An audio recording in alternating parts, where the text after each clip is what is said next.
brought you by Silver Pumps and Motors. Top quality और consistent performance के लिए सिर्फ सिल्वर पंप्स नाम याद रखना. బీసీ రిజర్వేషన్ బిల్లుపై చర్చ సందర్భంగా అసెంబ్లీలో వాడివేడిగా చర్చ జరిగింది.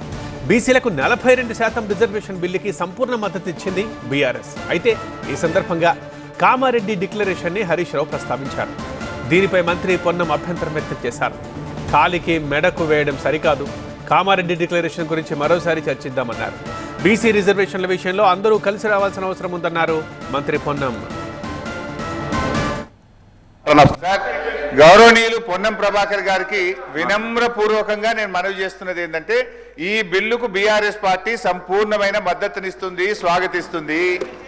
ఈ బిల్లు విషయంలో మీరు అఖిల పక్షాన్ని ఢిల్లీ తీసుకుపోతే మీతో పాటు రావడానికి ఏ పోరాటానికైనా బీఆర్ఎస్ పార్టీ సిద్ధంగా ఉంది. అయితే ఈ విషయం ఢిల్లీ చేతుల్లో ఉంది. అప్పటిదాకా వేచి చూడకుండా మేము అంటున్న దానికి మీరు బేసిజాలకు పోవాల్సిన అవసరం లేదు. సింపుల్ గా ఈ బిల్లులో 3 అమెండ్మెంట్లు అడుగుతున్నాం. బీసీ సప్లాన్ ను ఈ ఆర్థిక సంవత్సరంలో పెట్టే బడ్జెట్ లో బీసీ సప్లాన్ ను మీరు ఇచ్చిన మాట ప్రకారంగా ఈ బిల్లులో చేర్చండి, బీసీ సప్లాన్ ను పెట్టండి. బడ్జెట్ లో 20,000 కోట్ల రూపాయల నిధులు పెట్టండి. కాంట్రాక్టుల్లో బీసీలకు 42% రిజర్వేషన్ కల్పిస్తూ ఈ బిల్లులో చేర్చడం ద్వారా బీసీల కొరకు ఏం చేయాలనేటువంటి తప్పకుండా హరీష్ రావు గారికి సారి మళ్ళీ గౌరవ సభ్యులు సలహా తీసుకుంటాం. కానీ ఇది ఒక చట్టము, ఈ చట్టము కేంద్రానికి పంపాలి. మీరేమో మళ్ళీ ఇక్కడ ఈ అంశాలను ఇందులో ప్రస్తావిస్తూ ఉంటారు. వీటిని మీరు చర్చించే మంచి సమయం ఉంది.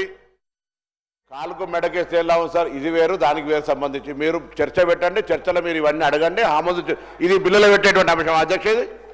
ఇది బిల్లులో 42% కాంట్రాక్ట్ ఇవ్వమని చెప్పి బిల్లులో కేంద్రానికి పంపే బిల్లు పంపుతారు, దానికి దీన్ని లెక్క పెడతారు. అరే మీరు ఇదే కదా నేను అడుగుతుంది. మొండికే కూరి తొండి పెట్ట కూరి మీరు తొండి ఆట ఆడతారో తెలిసి కూడా నేను రిక్వెస్ట్ చేసి వినమ్రపూర్వకంగా అంటున్నా. నేనేమడుగుతున్నా సార్, 42% రిజర్వేషన్లది, వైన్స్లది, లేకపోతే ఇతరాత్రకు సంబంధించి ఈ బిల్లుకి ఏం సంబంధం అధ్యక్ష? ఈ బిల్లు అరే దానికి చర్చ పెట్టండి, మీరు అడగండి, మీరు అమెండ్మెంట్ ఇవ్వండి. కానీ దానికి సంబంధించి కాక పెద్ద ఇదే బిల్లు. అరే మీరు ఈ బిల్లుకు సంబంధించిన విషయంలో ఇవాళ కేంద్ర ప్రభుత్వం కూడా మన ముక్త కంఠాన్ని, మన గొంతు ఒక్కటే వింటున్నటువంటి ఢిల్లీకి బరాబర్ ముఖ్యమంత్రి గారు ముందే చెప్పినారు. ఢిల్లీకి వెళ్దాం అందరం చెప్పినాం. పొద్దున శాసనసభ్యులు అందరూ ఢిల్లీకి వెళ్దాం. అందరూ అన్ని పక్షాలను తీసుకెళ్లడం రెడీగా ఉన్నారు. మనం బరాబర్గా కేంద్రం ఒప్పించే ప్రయత్నం చేద్దాం. దానికి సింగిల్ టోన్ పోవాలి తెలంగాణ నుంచి. తమిళనాడు మనకు ఆదర్శం. అంతే తప్ప దీని మీద ఊరికే నేను చెప్పినట్టుగా నేను కోడికి ఎంటికలు గుడ్డుకి ఎంటికలు ఎక్కే ప్రయత్నం అవుతాయా?